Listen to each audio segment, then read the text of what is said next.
The world is on fire. The podcast with David Cortez. Welcome to the World on Fire podcast. Okay, so we're here today. It's been a lot. It's been a lot. I'm not gonna lie. It's been a long week, but yeah, yeah. I mean, not just with like work, but with like the news, everything that's going on. It's pretty chaotic right now. It's insane. So now more than ever, the world is on fire. Right? The world is on fire. It feels like that, to be Yeah. honest. I mean, some people they tell me they ask me, is this like the end of the world or something? And I tell them, I don't know, but if it is, everybody better start praying or something, right? I mean, it could be. Some people say, and it's like a running joke online, that the world ended in 2020, and this is hell. That we're in hell right now. It's true to a certain degree. I mean, like things did change in 2020. That's why we made that entire episode on this subject on 2020 and on like the what happened with COVID and everything. But I mean, yeah, it's just been a wild week. I'm not sure what your week's been like. Has it been okay? Has it been calm? How would you describe Yeah, everything's been okay. The it? only thing is, like, whenever you're reading about the news, it's just super bleak. Yeah. And yeah, right now, it just feels like there's a hunt to get people out. And that's what you're reading every day so far. Well, I won't get too much into politics, but I'll tell you this much. So, according to a bunch of conspiracy theorists, the reason why this is happening is because the government doesn't want the Hispanic community to become the majority in the country. Mm. So it was predicted that by the year, and I remember taking the political science course, and my professor he likes to get into statistics quite a bit. He talked about how I think it was by the year 2035, at the direction that it was going, that it might still be going, minorities or the Hispanic community specifically will become the majority in Texas. So that was the first thing. But at the rate that it's going, at some point it was going to be the Hispanic community was going to be the majority in a lot of different states because it was growing at a very accelerated rate. And this looks like a conspiracy to try to minimize that possibility, to not allow minorities or to not allow the Hispanic community to become the majority in the country or the state, Mm. right? But I mean, it's just a conspiracy theory. There's no way that could possibly be true, and the government will never do something like that. The government will never hurt people on purpose or try to manipulate things that are natural law or try to manipulate the natural course of history. All I can do is just sigh to that. A real deep, solemn sigh. Yes, yeah, I know, but I don't want to get too much more bleak than that. But I mean, with the politics, that's a different. That's an issue for a different podcaster. I don't know, for a different podcast. I think his name is the Midas Touch. I think that's his name. The guy who talks about politics very immensely, and also Aaron Paras, from what I've heard, he's a very good what's it called, reporter. He can talk about this. But today's topic, right? Today's topic is actually on the ah man. I'm debating. Should I go positive or should I go bleak? More bleak, We go- huh? I'm tired of bleak. I'm tired of bleak. I Every know. and every day. I think maybe it's the weather, maybe it's something. It's not the weather. It's not the weather. It's not the Definitely not weather. the weather. Oh, okay, maybe it's not the But weather. unless it's a disaster. But yeah. Uh, There's too much bleak in the yeah, news. there is. I was gonna start. I'll start off with this, but then I'll spin it into a positive direction so we can be happy. Yeah, that's my favorite thing. To be happy, yeah, mine too, mine too. The guy from Blue's Clues, he's gonna start a podcast as well. Yeah, I saw that. That's really I didn't awesome. see the podcast. I just saw that pop up somewhere. Yeah, on Facebook, it's getting marketed like crazy. So I'm super happy personally. I grew up watching Blue's Clues, and I still have Blue's Clues toys somewhere here, somewhere for whatever reason. I have Blue's Clues toys. That's cool, man. But I'm not, yeah. that inner child never died. Maybe that's what we can talk. Maybe that's something we can talk And he about. was a good guy on TV. He was He a was a good good guy. guy. You left us, though, Steve. You left us. We needed you. We needed you. But he took off. I'm not sure why he. I think he just got too old for the show. I think that's what it was. He got too old for the show. I heard all the rumors, but I think it was just that he got too old for the show.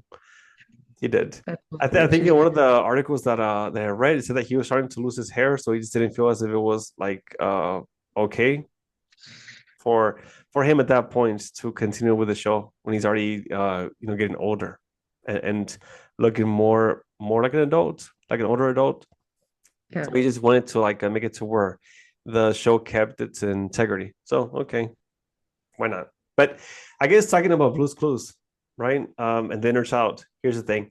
So the inner child is one of the most important things that somebody can hang on to. My opinion, right? I think it's a sentiment that's true though, right?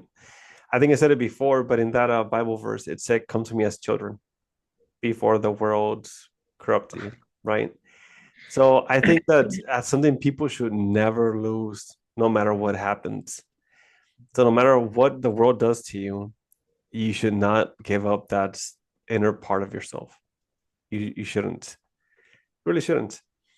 And yeah, because if you do, it's bad. It's really bad. It leads to a lot of complications in life.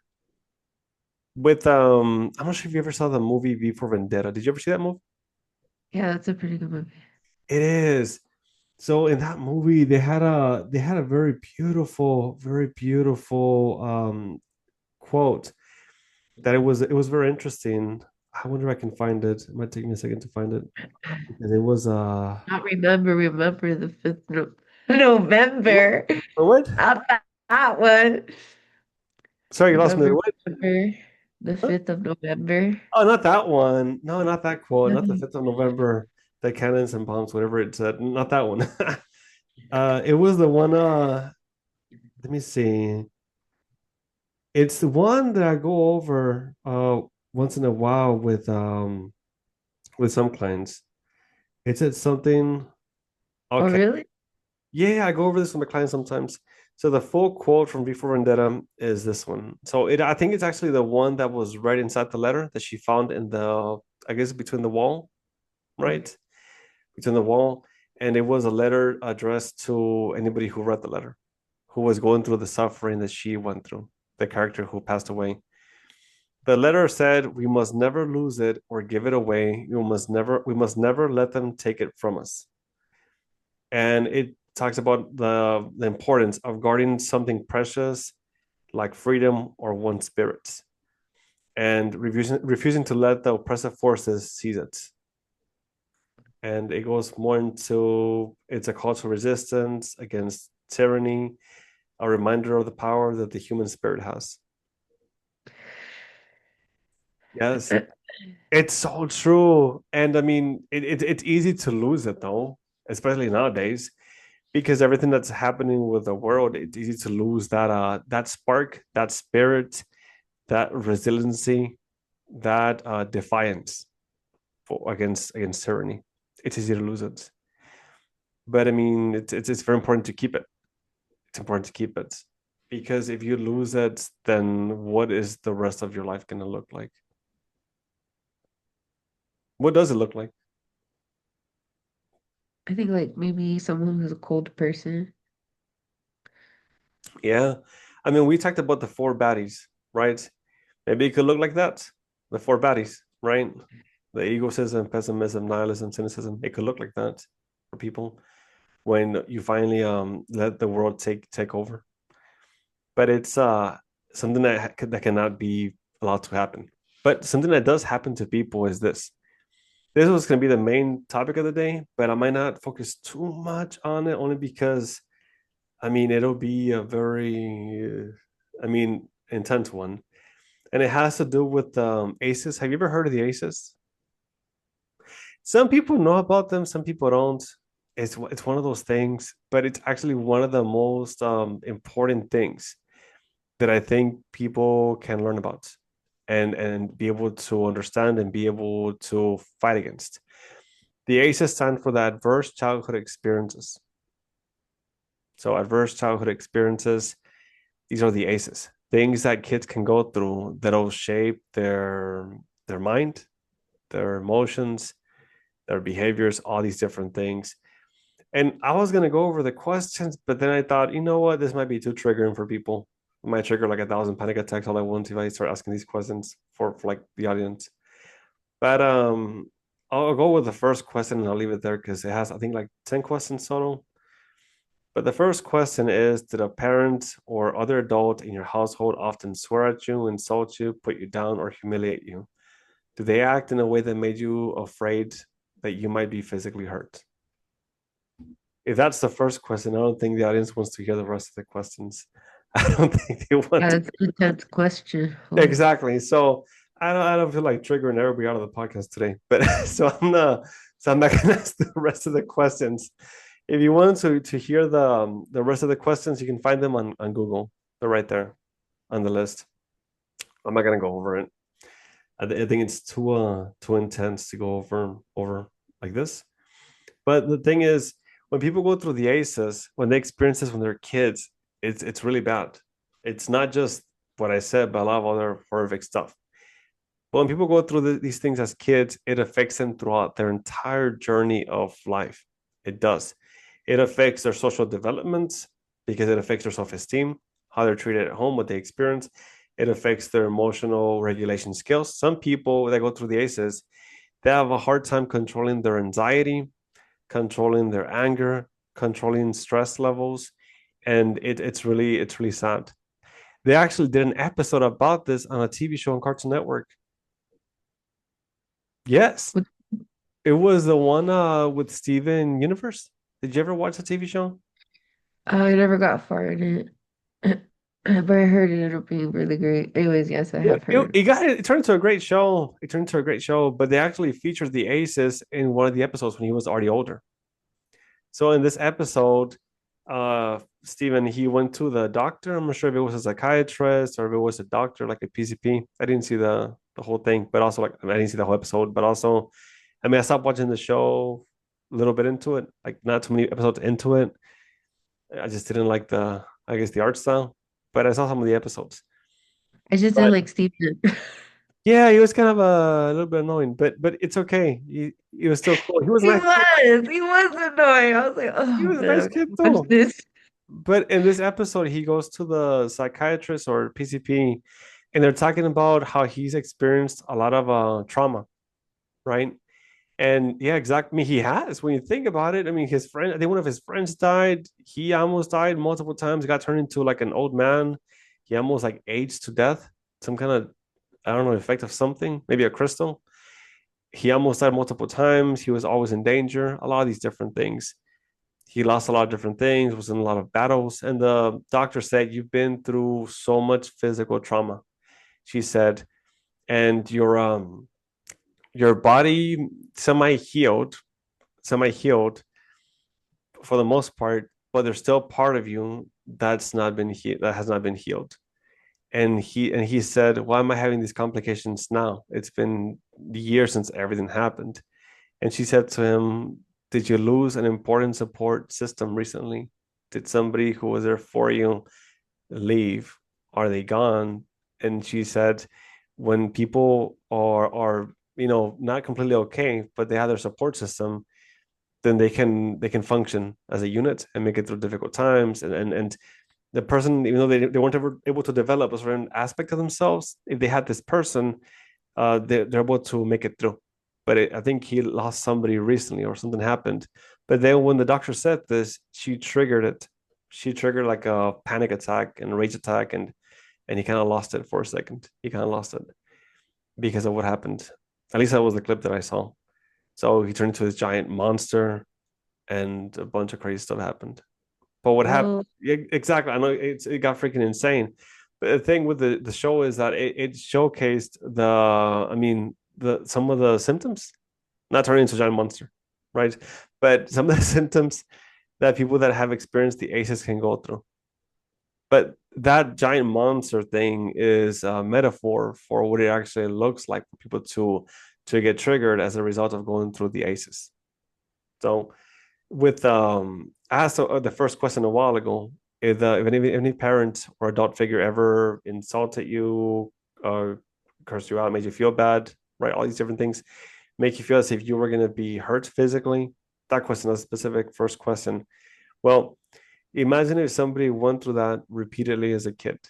Imagine if they went through it repeatedly as a kid. They were insulted, belittled, dehumanized, treated like dirt, beaten repeatedly, and then they're going about their life afterwards, like they made it through this. So hooray, right? They made it through like high school, maybe they made it through college. They're going about life now, right? Let's say that now they get into a serious relationship. They do. And then within this serious relationship, out of nowhere, they start to experience, let's say, intimate partner violence. Intimate partner violence is different than domestic violence. It looks different. Domestic violence is more so rooted on power and control. Intimate partner violence is more so just like a lot of conflict, chaotic conflict within relationships. But let's say this person starts to experience intimate partner violence, and if worse, domestic violence. But then they are exposed to the exact same trigger that they had all through their childhood, where their partner is abusive. They yell at them, they insult them, they dehumanize them, they make them feel unsafe, they threaten to hurt them, or they actually hurt them. What do you think it does to a person to re-experience what they just went through as kids, now as an adult in their own romantic relationship? They freak out. Yeah, they freak the hell out. People freak the hell out. They freak out. They have panic attacks. They might get overwhelmed. They might freeze. They might shut down. They might respond in a different way. They might get a little bit unreasonable. They might hit the person if they're yelled at. They might push the person. They might do something. They might pack their things and leave at the first sign of being yelled at or being threatened. They might get divorced from the person right away after that incident happens. So that could happen. So the ACEs can have a continuous effect throughout life. So then this person might do something like this. They might just not take it very well to experience some of the things that they already went through in the first place in their childhood. So that's just one tiny example, and a fraction. I'm talking like, I mean, one hundredth of what it looks like to experience the ACEs. Maybe 1,000. So that's the effect that it could have over the years, right? All these different things. But in fact, what they actually found with people that experience the ACEs is this: they actually found a couple of different things. People who have experienced the ACEs tend to struggle with their neurodevelopment. So that's a very good example. So the way that the doctor described it in the show from Steven Universe was that her words were something like, because his body has been in fight or flight so much, right? Then it has trouble differentiating between small stressors and big stressors. So if he's now exposed to a small stressor, his body could be perceiving it as a humongous stressor, and he might be getting overwhelmed. He might be getting overwhelmed because of the stress response that he's now adopted. That's pretty crazy. Yeah. And they had different names for this. I think one of them was hyper cortisol release, right? Which is like another way of saying you're consistently releasing the stress hormone in your body continuously. So being stuck in the fight or flight response continuously is what some people experience when they're struggling with anxiety, with panic, with PTSD, with the ACEs, all these different things. And it's one hell of a thing to treat. It really is, because of all the things that are associated with it. It's so complicated. But what they found was that people that struggle with the ACEs struggle with neurodevelopmental challenges. So let's say cortisol, right? So kids that have gone through a lot of stress at home and who are experiencing challenges at home, like abuse, physical abuse, anything else, right? They tend to release cortisol levels higher than other peers. What this does to people is that it interferes with learning.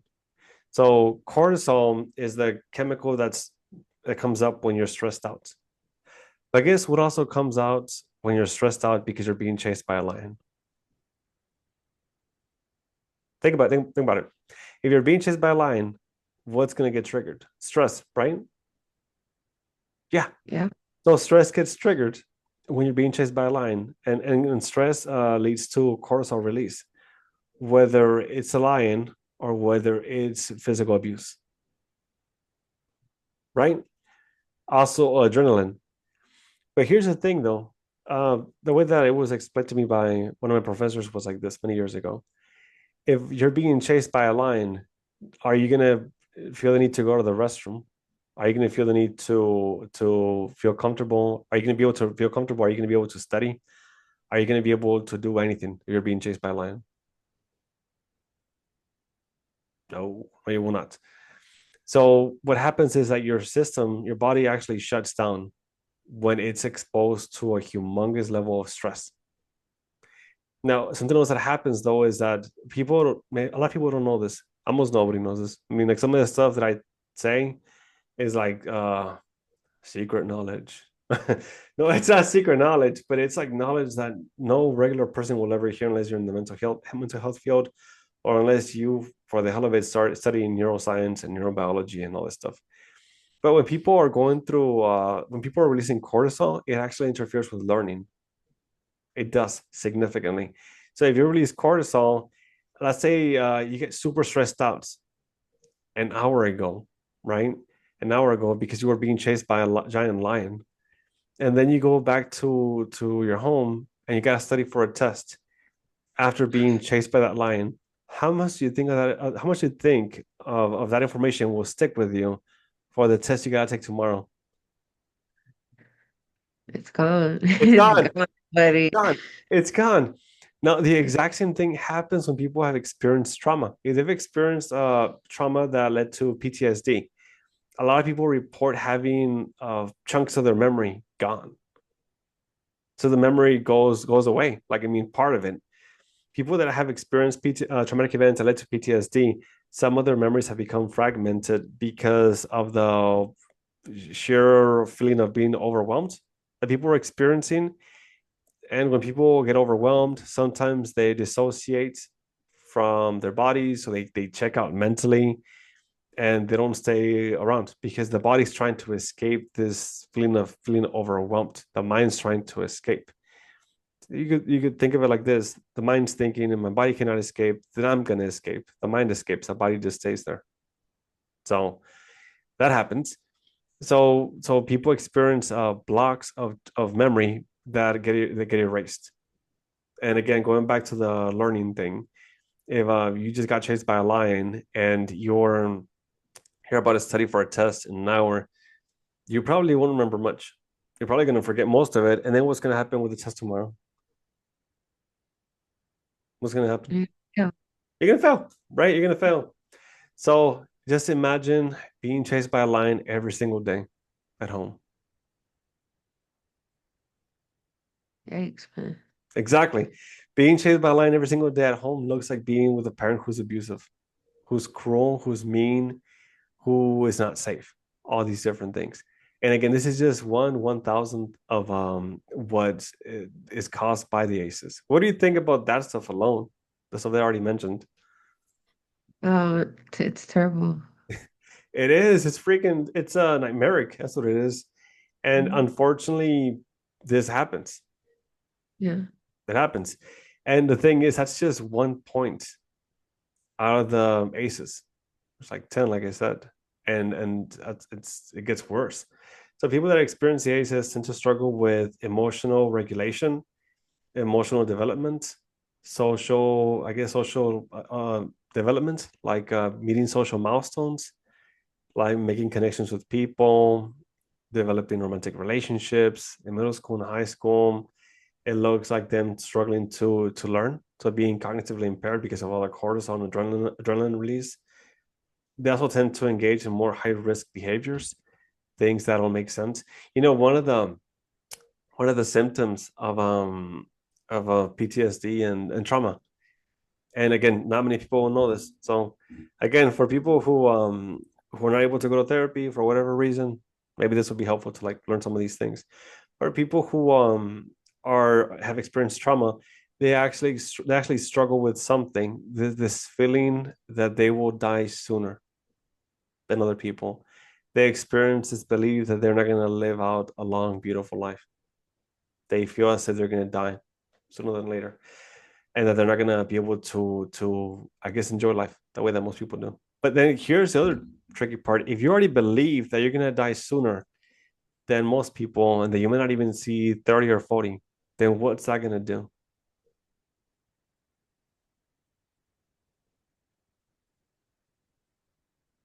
I don't know what's it gonna do. I don't know. Think about it. So, like, if you think that you're not going to make it past 30, and So there's I'm thinking two things. Either one, they do nothing, or two, they do something extreme. yes, you got it.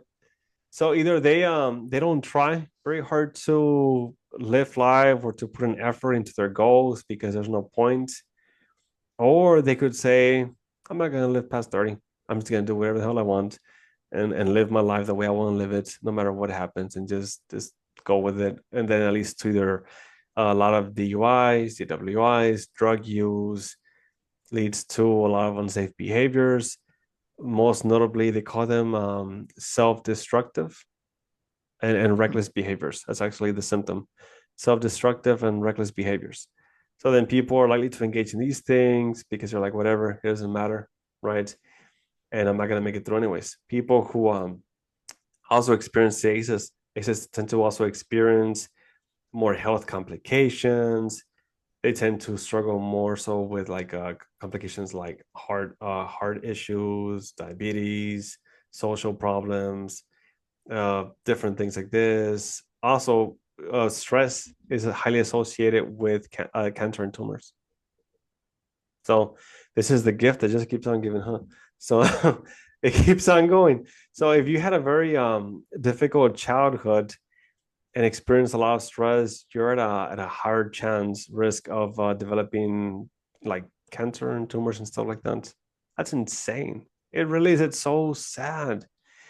It really is. I mean, and you would think that it would end there, but it doesn't. If you went through the ACEs, then you'd also be at a higher chance of experiencing difficult relationships, like really bad relationships, like abusive relationships. It predisposes you to be in unhealthy relationships and toxic ones, like really bad. And ultimately, the final symptom, right? The final symptom, and you can find it online if you just go on Google, like type in ACEs pyramid. The final symptom, or the worst part of having the ACEs, is that it's associated. Is there's a correlation between the ACEs and an earlier death. So, despite of what I said, that it's not necessarily true, there's some truth to it, regardless. So these people that think that they're gonna die early, they have this feeling of I'm gonna die early. They're not completely wrong, but they are wrong for one reason only, mainly. Nothing's written in stone. Nothing. Nothing. I'm not a. I don't Oh believe. yeah. I'm not a fatist, right? I don't believe that things are completely determined in fate or in so on. If a person does struggle with the ACEs, then they actually need to get help sooner to learn to regulate their emotions, to engage in what's called also harm reduction, which is minimizing the damage that a person can have for whatever reason, whether it's drug related, whether it's ACEs related. So I'm not gonna say that if you treat the ACEs, that it'll completely minimize all the damage that you go through. Might might not. You may still experience some bad things, but the version of your life that you'd be experiencing won't be as bad as it would be otherwise.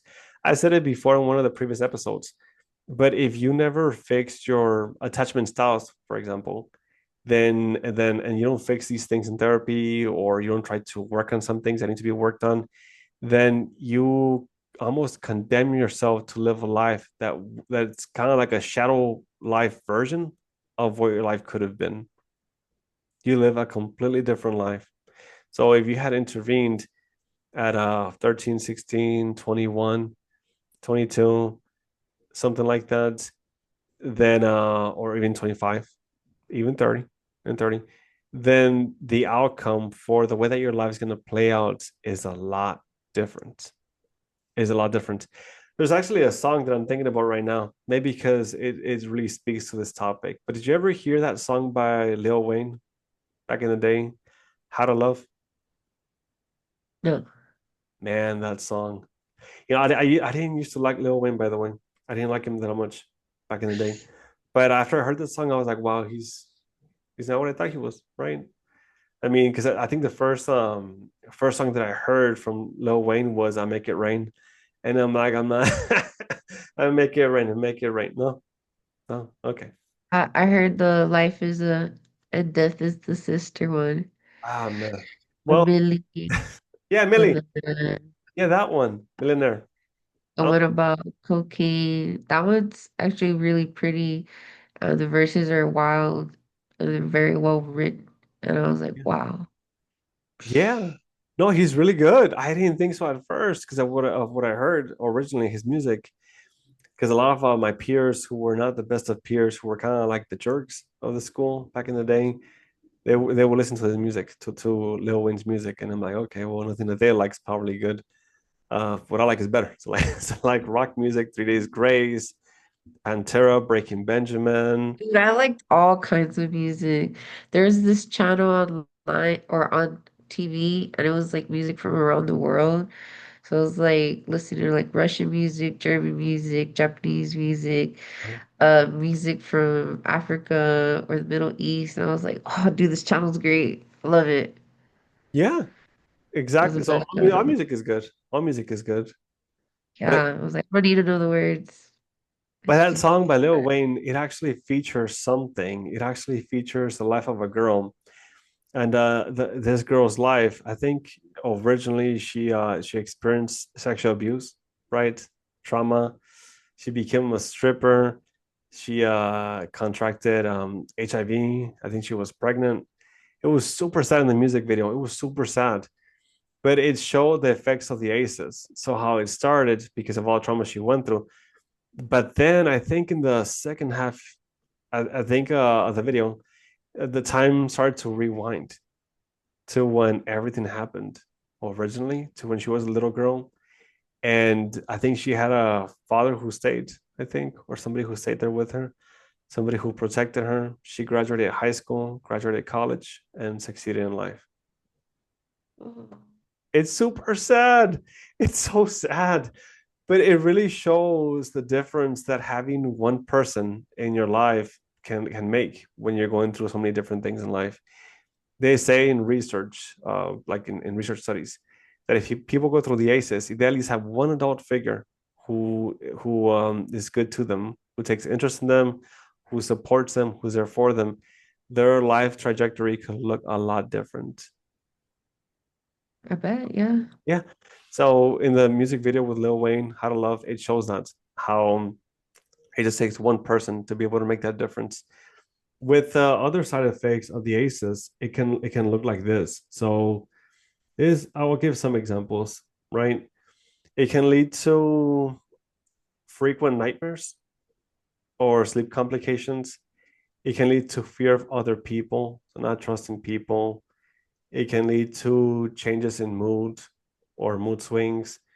It can lead to difficulty showing affection or showing compassion to people, difficulty learning in school, and also avoiding situations or events that relate to a traumatic experience.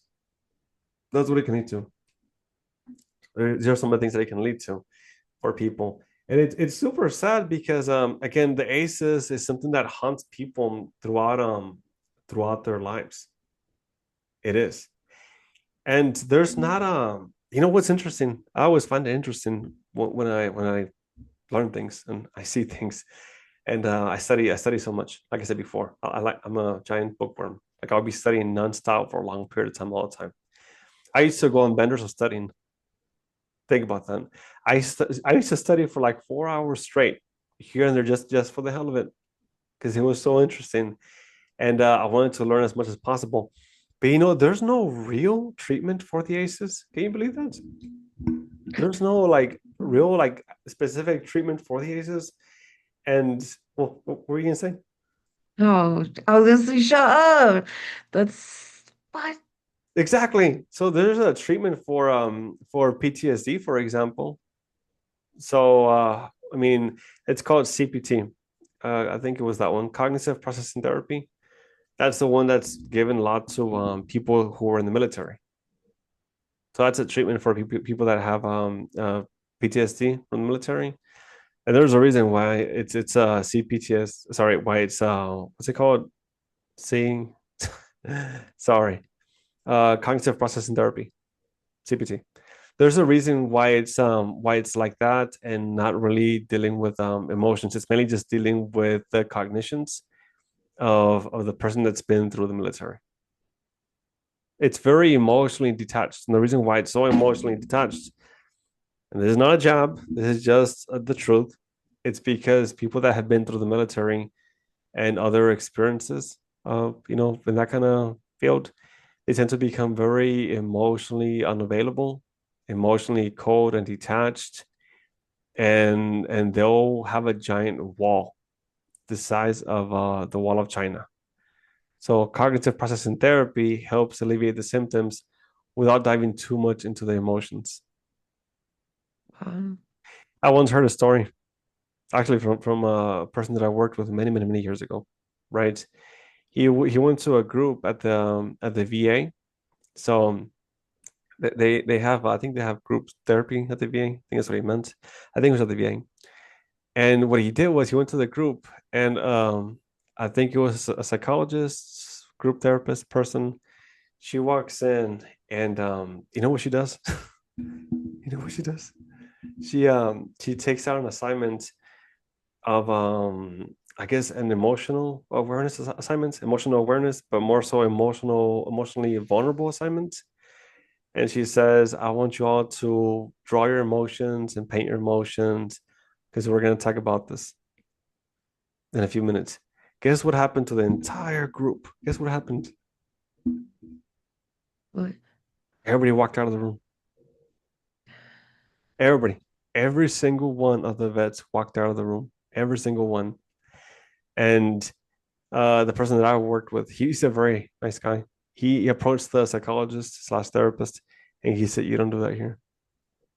She said, he said to her, "You don't do that here. You don't come in here your first day and then ask everybody who has had to have a wall up to make it through everything that they made it through to just be completely vulnerable like that. These people have been through trauma." Yeah, he said that to her. He was being nice. She never came back. I think she left. She quit. She never came Oh, back to work. That was insane. And I understood what he meant. I understood why they all walked away. But it's one of those things that has led to specific approaches being created for specific issues, right? So CPT was created for this reason because you can't expect somebody who's been through so much trauma to be able to be emotionally available. So you can't approach it the same way that you would approach conventional therapy. It wouldn't be fair to these people. It wouldn't. Isn't that crazy? Isn't that crazy? When you think about it, right? yeah. With kids it's different. You can approach them with the emotional side of things. But with kids, the approach is not direct either. So with kids, you cannot use specific therapies that are too direct because it makes them shut down. Every single kid that if you work with as a therapist, a psychologist, psychiatrist, if you work with kids and you're too direct, what's going to happen is that they're all going to shut down. You can't. That's not how it works. You have to be more non-direct with kids, which is why there's interventions like sand tray therapy, where they use sand and miniatures to be able to really help the kids create scenes and use techniques to help them play out their traumas, their fears, their anxieties, all these different things. You use other toys, you use what's it called? Art therapy, you use all these different things. So again, there's a specific treatment for everything. There is. There's usually like one solid theoretical base for every specific issue out there for the most part. Everything. I'm telling you everything. I mean, I studied this stuff for long periods of time because I was super curious. But for the ACEs, there's not much. There isn't until now.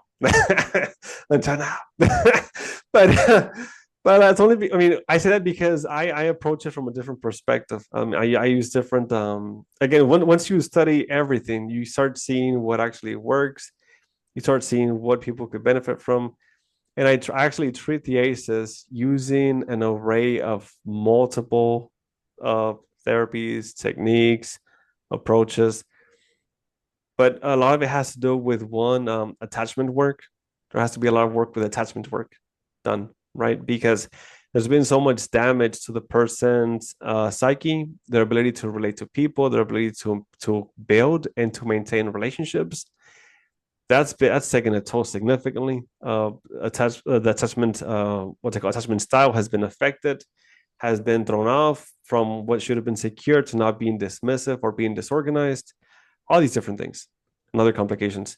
So that has to be addressed, the attachment issues. But like I said before, I think I said it before, but uh, when working with attachment issues and using attachment theory, it's one of the hardest theories or therapies for therapists to use. And the reason why it's so difficult is because you need to go out of your way to find a therapist that focuses on attachment issues, because it's not something that you can just learn.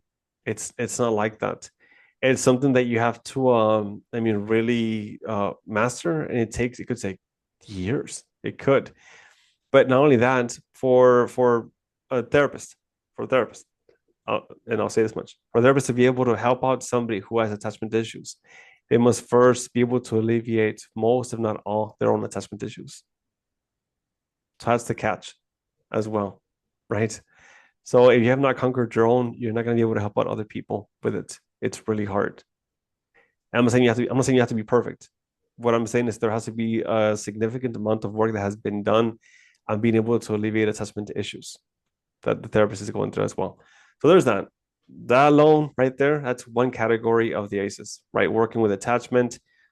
Then you have to have done work, maybe in dialectical behavioral therapy, which also includes being able to master working with people who struggle with emotional regulation, distress tolerance, mindfulness techniques, interpersonal effectiveness techniques. So you have to have basically a humongous level of mastery in that area. And then you have to have some knowledge base over human development and developmental milestones, maybe even going into what they call the Erickson stages of development, and have been able to have done some work there. But also it really helps if the person that you're meeting with has had experience working with kids, middle schoolers, high schoolers, college students, and people after college, all the way to like older individuals, like who are like in their 70s. So imagine what it takes to get a therapist that has all these different things all in one person. It's really hard. It's really, really hard, if not impossible. Uh, to be honest, I'm gonna be real, right? To be real. But once you work on all these different things, once you work on mastering all these different areas of work that have to be done within therapy, then you're able to start to heal from the damage that the ACEs did. It's a lot of work. It really is, but it's possible. But the how they say, and it's kind of true, but how they say the best approach is an early intervention. It is. Otherwise, here's what happens. Otherwise, here's what happens. By the time that people reach 30, right? 30, give or take 2 years or so. By that point, I'm not sure how much damage the ACEs already did. Right. At that point, I'm not sure how much damage the ACEs already did. And I'm not saying that a person cannot still have a great life after 30 or 27 or whatever, but it's harder to come back from some of the choices that were made around that time frame because of the aces. It's really complicated. But ultimately, what has to be done for people that are going through the aces is they have to have some kind of release. They have to reach some level of release from their past, from the clutches of their past. Did you ever play Yu-Gi-Oh back in the day? No, I played a different card game. Which I one? forgot Magic the what it was Gathering? called. Which one? Which one? I forgot what it was called. No. You forgot what it was called? You played a card game and you forgot what it was called? What was it? Yeah. What was it? Okay, no, it's okay. Pokemon. No. Okay, no, it's okay. But Yu-Gi-Oh specifically, it has a card, a magic card. Now, I'm not sure who in the audience likes Yu-Gi-Oh. If anybody remembers it or anybody played it back in the day. But there was a super cool card. There was a super cool card that I associate with a release from the aces. A release is what people are looking for, right? When you think about it, a release from the past, a release from trauma, a release from all these different things that a person went through. And there was this card that I saw, and it really spoke to me. I mean, even all these years later. It's this one. Let me see if I can show up on the screen right here. Right here. Do you see it? Oh, release. Oh, So it's a pretty card. I love the artwork. exactly. It's So that beautiful. The hair. exactly. So release. So there has to be a release from the damage that was done to a person from their childhood. There has to be a release, a way to one, make peace with it, to be able to release yourself from the effects that it led to in the first place, to the damage that it did to a person. It's really hard. I mean, it's really hard. And the reason why it's so difficult is because everybody's psyche is different. Everybody. So Mm. no person is completely the same. However, you could argue that people can fall under specific archetypes. It's a different story, right? But everybody's psyche is differently, which is why the next thing is also important. Being able to work with a therapist who specializes in psychoanalysis, right? Psychoanalytic theory, which is a pretty cool theory, by the way, in therapy. But being able to get that soul release, that true spiritual release from the past, that's what everybody that has gone through the aces has to experience. Did you ever watch Korra, the TV show? The audiences are going to be like, "Boo! She ruined the world. Yes. Korra Yeah. ruined the world." Well, there was a very interesting episode in the show, right? Well, season in the show, episode in the show. So Korra actually went through trauma, right? She went through trauma in the episode when she fought Zahir and the group that he was with. What was it? The Red Lotus? That's what it was, right? The Red Lotus. I can't remember. It was the Red Lotus because it was the White Lotus and the Red Lotus. So what happened was that Cora was with her friends and they were happy, and I think they were what, like 16, something like that, 17, and they got attacked. Cora got kidnapped, and she's the chosen one of the world. She's the one who brings balance to the world. She got kidnapped, and they wanted to kill her, and she could like bend elements, so like water, fire, earth, air, all these different things. So they wanted to kill her to get rid of her, and in doing so, they had to. Oh, when they were putting poison in her body, they I had think to change. I think it was Mercury. I think that's what it was. Yeah, that was like the second season or the third season. It was one of the seasons, but it was, if you look at it closely, if you rewatch the episode, that Mercury has a double meaning. It's symbolism for something else. I won't go into detail, but if you watch the episode, you'll see what I'm talking about. But it was meant to be symbolic of something else, of abuse, right? I guess sexual abuse to a certain degree, right? If you go back and watch the scene, rewatch it, right? So she was traumatized. She was nearly killed. She was abused. She was tied up. She was hurt. She was wounded significantly. What happened to her after the incident? What happened to her? She was wheelchair bound, right? Yep, she was in a wheelchair and she couldn't walk, and everybody stopped believing in her. everybody. Even she stopped believing in herself. She went to get help from Toph, who's an earthbender from the previous TV show, and she got some help. She got some of the poison out, I think, right? And some of the mercury out, and took it out.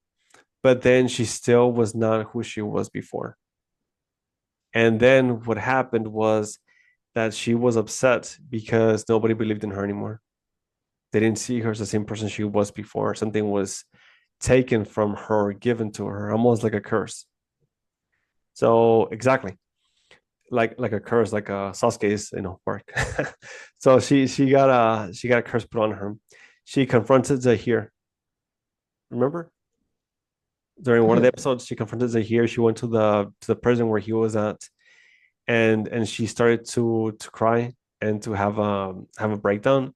She said something like, "It's your fault." She said, "You damaged me. You broke me. Everybody used to think that I was unstoppable. Now nobody thinks I can do anything." And she said, "Maybe it's time to accept it, that the avatar is gone and that I'm not who I was anymore." It was so sad, right? It was super sad because she was at her lowest point. But surprisingly, Zahir helped her out because he didn't like the lady who was a dictator who was trying to, I guess, take over the world. So he helped her out, and then Korra was able to regain her powers, to regain her confidence, and to be able to become the avatar she was always meant to be. Again, she was able to reclaim, reawaken her identity, and really succeed and overcome the trauma that she went through. And who was it that happened? Oh yeah, Zahir actually helped her out in this episode. He actually walked her through the trauma. That was insane. So in this episode, Zahir may be a villain, but he also played Korra's therapist. It was insane. It was really insane. He did something that I help out some clients with, by the way, which is in a way unlock her chakras. He did that. So that was a theme that was featured in one of the final episodes of the original show of Avatar, unlocking your chakras to be able to be the avatar, to be the best person you can be, to be as powerful as you can be. That was one of the themes in the first season. But in this season, they had the same thing, but it was a little bit different. With Aang, it was Ozai. With what's it called? With Zahir and Korra, it was her losing control, getting poisoned, all these different things. She had flashbacks in the episode, but then she was able to make it through. And then when she made it through the trauma, she was able to get back into the spiritual world. She was. She did it. And I mean, it was complicated the way they got there. But point being that she was able to reclaim her identity, her power, her strength, all these different things that she had lost.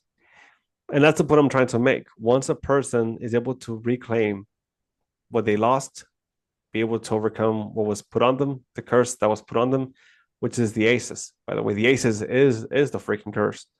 The aces is the freaking curse because it leads to being marked by something, right? Marked by a period in life in which people experience so much trauma. But it's possible to overcome it.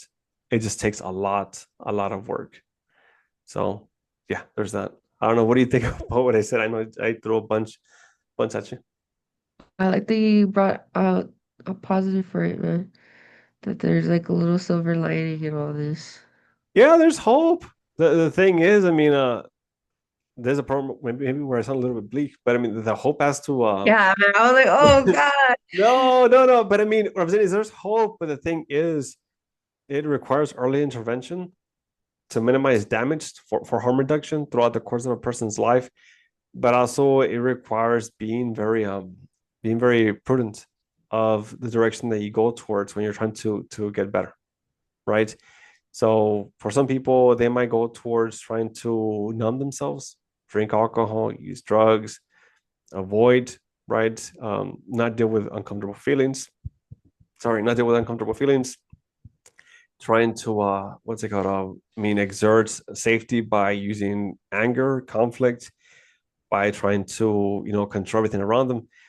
People will try to use all kinds of different ways for self-preservation and safety. And I don't blame them. I'm not saying that I do, but what I'm saying is that at some point everybody has to go through that journey of therapy to be able to regain what they lost and get rid of what was given to them that was not supposed to be there in the first place. Right? I actually go over this specific topic with some of my clients. Again, the ones who have been through the ACEs, I specifically go over it with them. Some like very secret, like hidden techniques that you're not gonna see anywhere. It's pretty cool. I'm just saying. Um, I found the formula. I found the formula. No, really, no, really. I mean, I'm not sure. I mean, I don't want to like say everything because it's too much. First of all, but I mean, it's something you have to. How they say you have to be there to understand, right? You have to go on this journey of self-discovery, on this journey of overcoming fears, of this journey of being able to find your inner strength, to be able to find inner peace, all these different things. And I mean, I think I found it. I think I found the formula for helping people with the ACEs, the perfect formula. So yeah, there's that. So in case anybody struggles with the ACEs, okay, I can help you out just so you can know. And I started this podcast, and Gina will tell you, I started this podcast because I wanted to help out people. And some people will hear the episodes, and it might do a lot of good for them. I already spoke to a lot of people. People have emailed me, they have been listening to the podcast. They have reached out saying that they're happy that I talked about some things. But some things they do require more than just listening. They require working through things head on, which is scary for a lot of people. But again, if you don't overcome some things, if you don't work past some things, then you can never really maybe see the potential that you could have internally and the life that you could be living. Right? There was this statement that I heard Joe Rogan say, or somebody in the podcast with Joe Rogan said it. He said, true hell is meeting the person you were supposed to be. You were supposed to become. That is true hell. It is. But I want everybody in the world, not that I can meet with everybody in the world on the podcast, right? But I mean in therapy, but I mean, at least Texas, I want everybody in Texas, as far as clients, right? And people in general to be able to reach their full potential and to be happy. That's all.